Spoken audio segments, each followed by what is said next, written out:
Bienvenue à cette nouvelle édition de l'information sur ESAE Télévision. Tout de suite, le sommaire. Le maire Luc Setonji Atropo est reconduit à la tête de l'Association nationale des communes du Bénin ANCB ce jour au cours du 4e congrès ordinaire de cette fêtière des communes. Un congrès qui a fait le bilan de la 3e mandature, le toilettage des tests et l'élection du bureau directeur. L'Union sociale libérale de Sébastien Germain à Javon ne fait pas partie des 14 formations politiques reconnues légalement au Bénin. À suivre dans cette édition, l'ancien bâtonnier Jacques Migan qui expose juridiquement les éléments qui empêchent l'USL d'obtenir son récépissé d'existence juridique.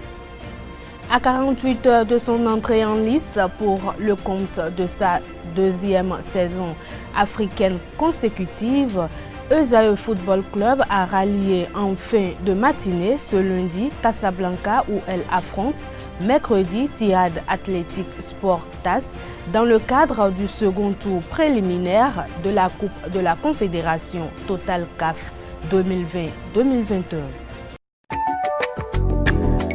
Chaque enfant qu'on enseigne est un homme qu'on gagne. L'école est le lieu par excellence de l'éducation. ESAE.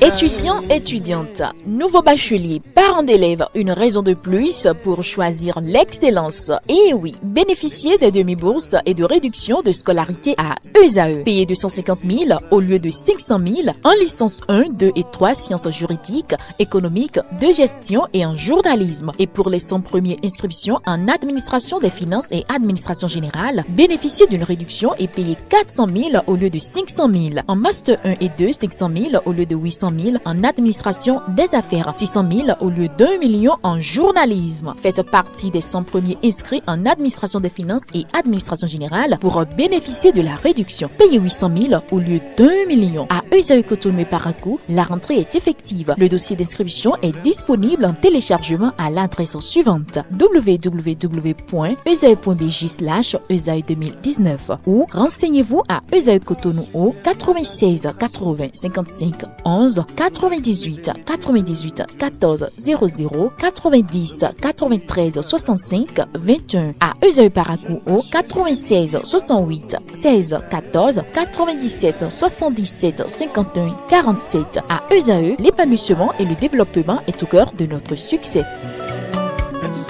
ESAE, l'excellence a un nom.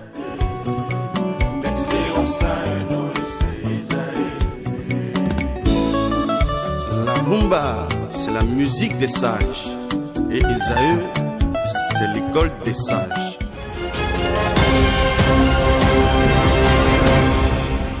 Bonsoir si vous nous recevez. Le maire Luc Setonji Atropo est reconduit à la tête de l'Association nationale des communes du Bénin ANCB ce jour au cours du 4e congrès ordinaire de cette fêtière des communes. Un congrès qui a fait le bilan de la 3e mandature, le toilettage des tests et l'élection du bureau directeur. Les travaux prendront fin demain mardi 22 décembre 2020 par l'installation du nouveau bureau. Carles Kitome a assisté à la cérémonie d'ouverture. Voici son compte rendu. Ouverte ce 21 décembre 2020 à Zalaï au tête de la plage par le ministre de la décentralisation Alassane Seibou, le 4e congrès ordinaire de l'Association nationale des communes du Bénin va œuvrer pour doter les communes du Bénin des armes pour s'adapter aux réalités. Mesdames et messieurs, les conseillers communaux et municipaux, le gouvernement du président Patrice Talon attend beaucoup de vous, car vous êtes les principaux acteurs capables de faire réussir le 3e pilier du programme d'action du gouvernement, à savoir améliorer les conditions de vie des populations. Les réformes mises en place dans ce cadre visent à vous accompagner dans vos missions respectives. Je veux parler entre autres de la création de l'agence de l'eau et celle des infrastructures scolaires. Les réformes réalisées dans le secteur de l'état civil ont besoin de l'appui des communes pour mettre en œuvre cette compétence qui leur est déléguée. Les partenaires techniques et financiers de l'ANCB se satisfont du bilan de la 3e mandature. Au nom des PTF intervenant dans le domaine de la décentralisation, je remercie vivement le bureau exécutif sortant, présidé par M. le maire Luc Atropo, pour les innovations apportées à travers la mise en place des réseaux des parlementaires, des experts et des journalistes acquis à la cause du secteur de la décentralisation. Ces différents réseaux ont contribué à porter la voix des communes dans leurs domaines respectifs d'intervention. J'encourage aussi l'ANCB à poursuivre la dynamique entamée à travers la commission ODD, dont les contributions à la spatialisation des ODD au Bénin, à la mise en œuvre et au suivi de l'agenda 2030 ont été plus d'une fois saluées. Avant l'ouverture des travaux, le président sortant, Luc Setonji Atropo, a rappelé quelques réalisations de sa mandature. En effet, la NCB a signé en 2019 une convention avec le Conseil de l'alimentation et de la nutrition pour la mise en œuvre du projet de nutrition et de développement de la petite enfance, financé par la Banque mondiale. Entre autres actions menées grâce à ce projet, il y a le plaidoyer en cours pour la création d'un guichet FADEC Nutrition. La création de ce guichet permettra aux communes de financer les activités liées à la promotion de la nutrition à la base. Financé par la Banque mondiale, ce projet nous a permis de mener de 2015 à 2019 d'importantes actions en faveur de la prise en compte de la nutrition dans la planification locale. Prévu pour durer 48 heures, ces assises devront élire le nouvel exécutif de l'Association nationale des communes du Bénin. À l'ouverture des travaux, le ministre de la décentralisation et de la gouvernance locale, Alassane Seydou, a exprimé sa satisfaction en ce qui concerne les réalisations de l'ANCB au cours de la 3e mandature et les nombreux chantiers en cours. Il a insisté sur le contexte et le défi de ce congrès. Des propos recueillis par Carles Kitome. Après les élections communales et municipales de mai 2020, consacrant le démarrage de la 4e mandature des conseils communaux et municipaux, il est dans l'ordre normal que le présent congrès se tienne, car l'ANCB, garante de la bonne gouvernance, a pour habitude de renouveler ses organes statutaires. Tous les acteurs de la décentralisation attendaient donc impatiemment ce jour pour être témoins de l'événement. Mesdames et messieurs, le processus de décentralisation entamé depuis 2003 n'aurait pas eu son sens sans la présence de l'ANCB, une association qui regroupe toutes les 77 communes et qui, au fil des années, est devenue de plus en plus visible et incontournable au plan national et international. Elle est consultée pour toute question touchant les collectivités locales et ne ménage pas ses efforts pour y répondre. Mesdames et messieurs les congressistes, le Bénin a opté pour la démocratie à la base et a mis les communes au cœur du développement local. Notre département ministériel reconnaît les efforts que vous consentez au quotidien pour offrir à vos populations de meilleures conditions de vie.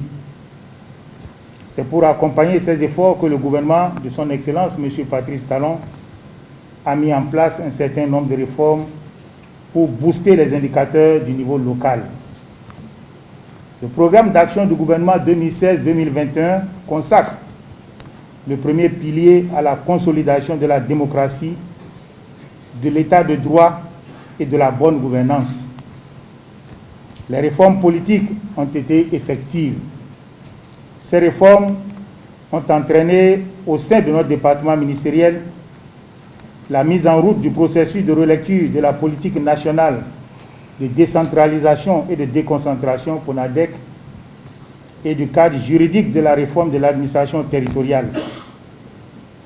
Les outils d'opérationnalisation de la PONADEC, à savoir les plans de décentralisation et de déconcentration, ont été généralisés à tous les ministères sectoriels et plusieurs disposent déjà de ce plan Le mois de décembre représente souvent une période de préparation de la fête de fin d'année, un moment pendant lequel les citoyens effectuent leurs échanges commerciaux pour la réussite parfaite de la fête.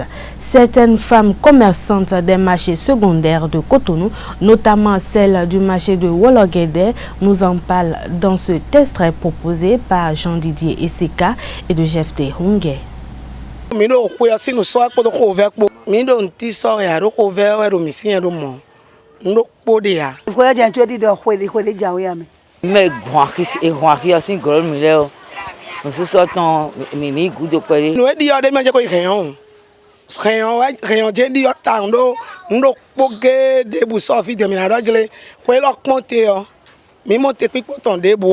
On ne mange même pas comme on veut. On va, le vendre, on va manger. Donc tout ce qu'on vend de groupe pour mettre dedans seulement, c'est ça.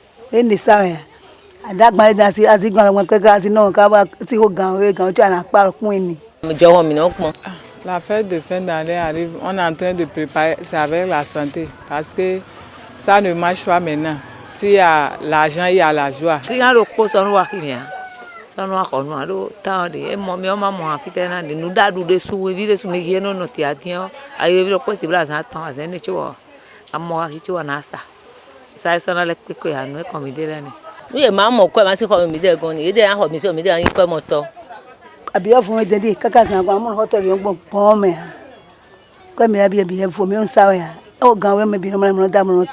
Jusqu'à le soir, c'est à peine même tu gagnes souvent 2000. Alors qu'avant tu vends, avant de partir à la maison, toi mais tu es content. Si vous me avez dit, mais elle pas me dévier, mais quoi me dévier quoi bien pour me si ça débouler. Elle va quand même donner quand on fait un gars et puis me la go dans magasin me donne novi. Tout à pédiatrie. Ko la jina de weton ga mi me no mi de so fi de mi so tumbo do ha mi. Mi mo ko bo ajo a. Ele ba ko bo yan bo ajo no le sa. Mais fille de mi de fille ma tu mi gajine. Fi ole blo eli aki fille de mi de alito. Mais des diana zedion fi mi a chi nu kule. Quand le ni ken bo bo mi. Mi me no sa to la ki me le o. E do nu kun mi de di. L'Union sociale libérale de Sébastien-Germain à Javon ne fait pas partie des 14 formations politiques reconnues légalement au Bénin. Une situation confuse qui fait couler beaucoup d'encre et de salive en animant des débats autour du sujet. À cet effet, la rédaction de Zae TV s'est rapprochée de l'ancien bâtonnier Jacques Migan afin qu'il expose juridiquement les éléments qui empêchent l'USL d'obtenir son récépissé d'existence juridique. Suivons son argumentaire au micro d'Abdelkader Achirou. Nous avons aujourd'hui en République du Bénin 14 partis légalement formés. Et ces partis ont obtenu leur récépissé et ont une existence politique. Si l'USL, l'Union sociale libérale de M. Adjavon, à ce jour, n'a pas eu son récépissé, ça veut dire qu'il doit y avoir un problème concernant les membres fondateurs. Mais pour que l'on puisse savoir ce qui se passe, faudrait-il encore chercher à comprendre si ces membres fondateurs ont respecté ce qui est prévu à l'article 13 de la charte sur les partis politiques. Est-ce que tous ces membres résident au Bénin? Est-ce que tous ces membres ont leur résidence effective, leur domicile effectif en République du Bénin? Si vous avez vos résidences ou votre domicile au Bénin, puisqu'on a un seul domicile, on peut avoir plusieurs résidences. Or, il se confirme que l'un des membres fondateurs de ce parti, que l'on appelle USL, ou qu'on appelait USL, puisque l'USL aujourd'hui n'a pas une existence politique, il se confirme que l'un de ces membres fondateurs ne vit pas au Bénin. Parce que, bénéficiant de statut de réfugié politique, j'entends par là M. Adjavon Sébastien. M. Adjavon Sébastien, membre fondateur de l'USL ne vivant pas au Bénin, bénéficiant de statut de réfugié politique en France, ne peut pas être membre fondateur. Ça, c'est la première réponse à vos préoccupations. La deuxième réponse, Monsieur Sébastien Diavon a été condamné à une peine infamante. Et il est prévu à l'article 13 de la charte que ne peuvent être fondateurs ou dirigeants ou membres d'un parti politique que les personnes remplissant les conditions suivantes: jouir de ses droits civils et politiques et ne pas avoir été condamné à une peine afflictive ou infamante. Donc, il y a M. Diavon ne peut pas, pour deux raisons, la peine infamante, c'est-à-dire la condamnation à 20 ans de prison pour trafic de stupes, de drogue, et deuxièmement, parce qu'il ne vit pas au Bénin. Et tout le monde le sait. Même la France nous a donné la possibilité de le savoir à travers la déclaration de M. Lemoine à l'Assemblée nationale, disant que M. Sébastien Diavon est désormais un réfugié politique en France, et ce qui veut dire en français simple, en français correct, qu'il ne vit pas au Bénin. Donc la réponse à vos préoccupations, le parti USL, à ce jour, ne doit pas laisser de documents de M. Diavon dans son dossier s'il se confirme que ce parti veut bénéficier du récépissé pour son existence politique. Si ce parti élimine M. Diavon, je crois que le problème ne se poserait pas. Il revient par contre à ses militants, à ses membres, de savoir que nous sommes dans un pays de droit. Si la loi exige certaines conditions pour l'existence d'un parti politique, il suffit tout simplement de les respecter. On ne fait pas une loi pour un individu, mais la loi est pour tout le monde. La loi s'applique à tout le monde. La loi ne s'applique pas, il n'y a pas une loi de faveur. On ne fait pas une loi de faveur, la loi est la loi, et la loi est respectée par tous les citoyens béninois. Une sélection de danseurs professionnels a été effectuée dans les locaux de l'École supérieure d'administration, d'économie, de journalisme et des métiers de l'audiovisuel ESAE, organisée par le groupe Miwake et dirigée par Maïssa Ourou. Cette sélection a pour objectif de détecter des talentueux danseurs qui seront en mesure d'agrémenter l'édition 2021 du Festival international de la danse baptisée la danse de l'histoire. Je vous invite à suivre la coach de danse Maïssa Ourou à l'issue de cette rude sélection, ainsi quelques-unes des prestations effectuées devant le jury requis pour la circonstance. On était à ESAE aujourd'hui pour un casting de danse regroupant amateurs et professionnels de la danse. C'est vrai que c'était pas facile parce qu'ils étaient nombreux. Ils étaient nombreux, avec tout type de danse, moderne, contemporaine, latine, traditionnelle et j'en passe. Mais on a quand même pu tirer quelques-uns. Là, on est en train de faire la dernière réunion pour pouvoir rassembler ou trier ceux qu'on peut utiliser pour le projet en question. Il s'agit de la deuxième édition de la danse de l'histoire et d'autres projets en cours qui aura lieu hors du Bénin. Ils étaient près de 60 aujourd'hui et dire encore qu'il y a un autre casting demain, dimanche. On doit au total retenir au moins 20, malheureusement.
spiritualité dans cette édition. Horus et la Shabda ne sont rien d'autre que de principes de lumière qui nous permettent de comprendre la réalité sur ce que nous sommes. La Shabda, quant à elle, veut dire étymologiquement le verbe qui s'est fait chair. Suivons Euseb Arwandjinou, instructeur spirituel, pour son explication. Il est au micro de Jacques Maouillon d'Almeida. J'ai expliqué Horus comme, je dirais, le principe synthétique de l'esprit et de la matière. J'ai expliqué Horus comme la frontière ou l'équilibre, voilà, l'équilibre entre l'esprit et la matière. Est-ce que vous comprenez? Mais Horus, en tant qu'équilibre entre l'esprit et la matière, est un courant vibratoire. Est-ce qu'on me comprend? Est un courant vibratoire. Parce que, en fait, la matière n'est que l'ensemble, c'est qu'un ensemble de fréquences vibratoires de l'esprit. Vous voyez? Par contre, l'esprit n'est que la sublimation, la dimension sublimée de la matière. Vous voyez? Donc, Horus étant la lumière première entière, étant le pont entre l'esprit et la matière, est en même temps équilibre, mais cet équilibre est un courant vibratoire qui unit l'esprit et la matière. Là, on parle de la quadrature du cercle. Est-ce que vous comprenez? Donc, quand vous voyez la quadrature du cercle, c'est l'esprit et la matière, mais c'est en même temps Horus. Maintenant, lorsque nous continuons, quand on parle de la Shabda, la Shabda, c'est quoi? C'est d'abord étymologiquement, ça veut dire le verbe qui s'est fait chair. Est-ce que vous comprenez? Le verbe qui s'est fait chair. Or, le verbe, c'est quoi? Le verbe divin,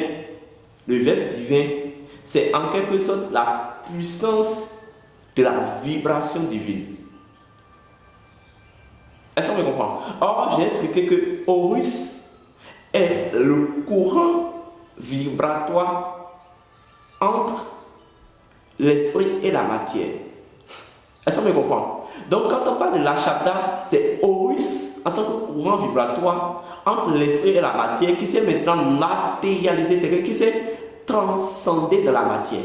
Donc, nous pouvons dire la Shabda, qui est le verbe qui s'est fait chair, est en réalité l'accomplissement et la manifestation d'Horus en tant que courant vibratoire, en tant qu'équilibre entre la matière et l'esprit. Donc, la relation est claire. Horus, c'est la Shabda. Horus, c'est le verbe qui s'est fait chair. Est-ce que vous comprenez? Le verbe qui s'est fait chair, c'est Horus. Parce que le verbe, le verbe est une vibration. Est-ce que vous comprenez? Quand on parle du verbe divin, c'est en réalité la puissance de la vibration divine ou cosmique. Donc le verbe qui s'est fait chair, c'est en réalité la puissance de la vibration cosmique qui s'est accomplie et manifestée.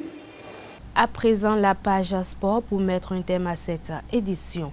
À 48 heures de son entrée en lice pour le compte de sa deuxième saison africaine consécutive, ESAEFC a rallié en fin de matinée ce lundi Casablanca où elle affronte mercredi Tihad Athletic Sport TAS dans le cadre du second tour préliminaire de la Coupe de la Confédération Total CAF 2020-2021.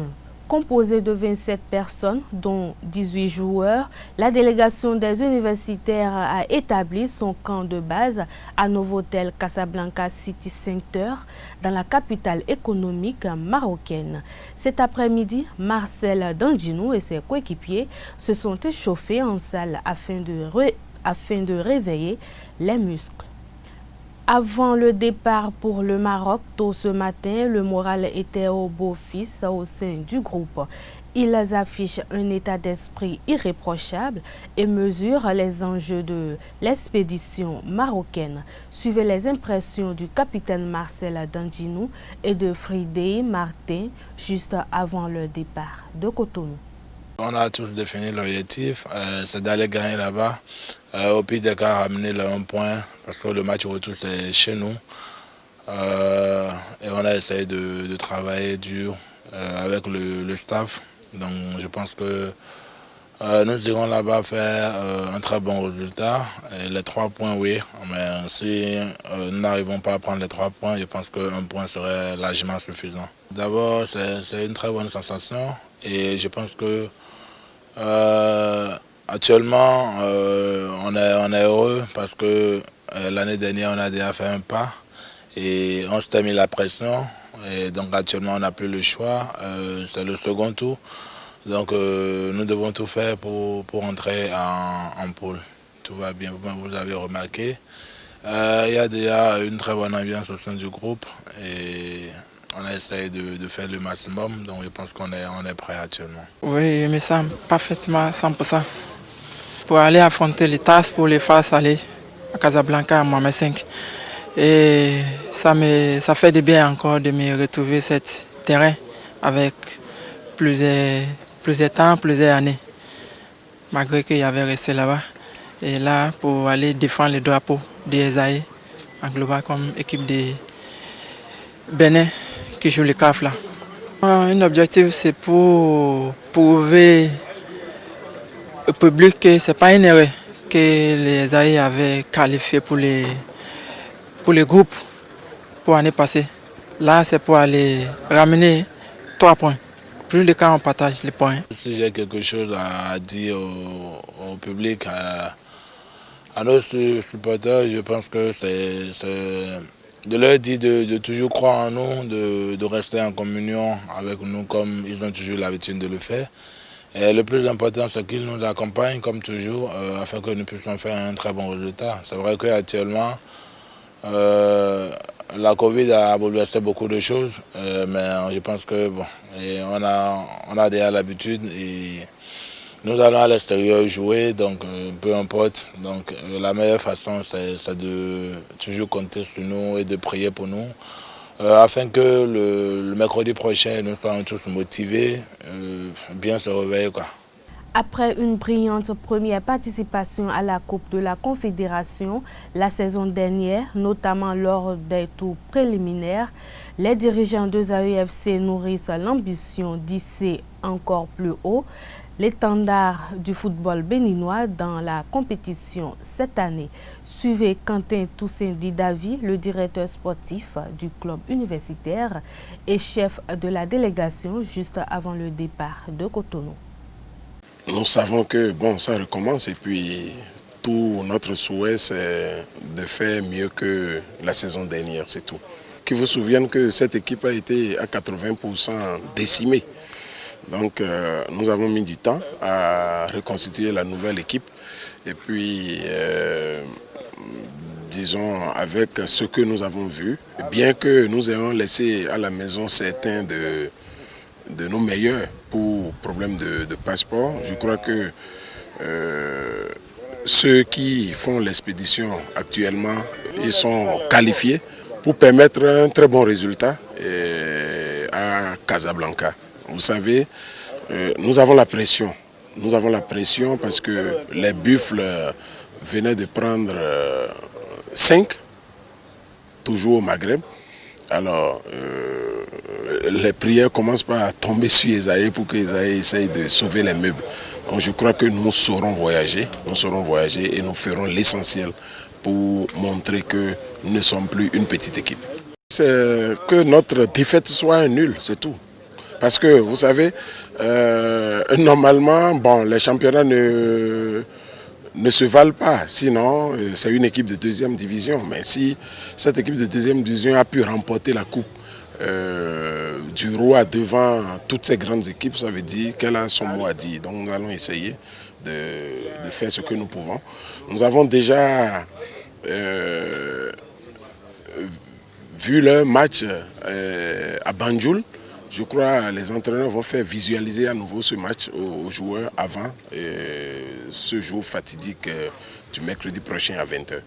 Le samedi dernier, à 48 heures de l'expédition, l'équipe a effectué sa dernière séance d'entraînement à Saint-Louis Stadium de Craqué.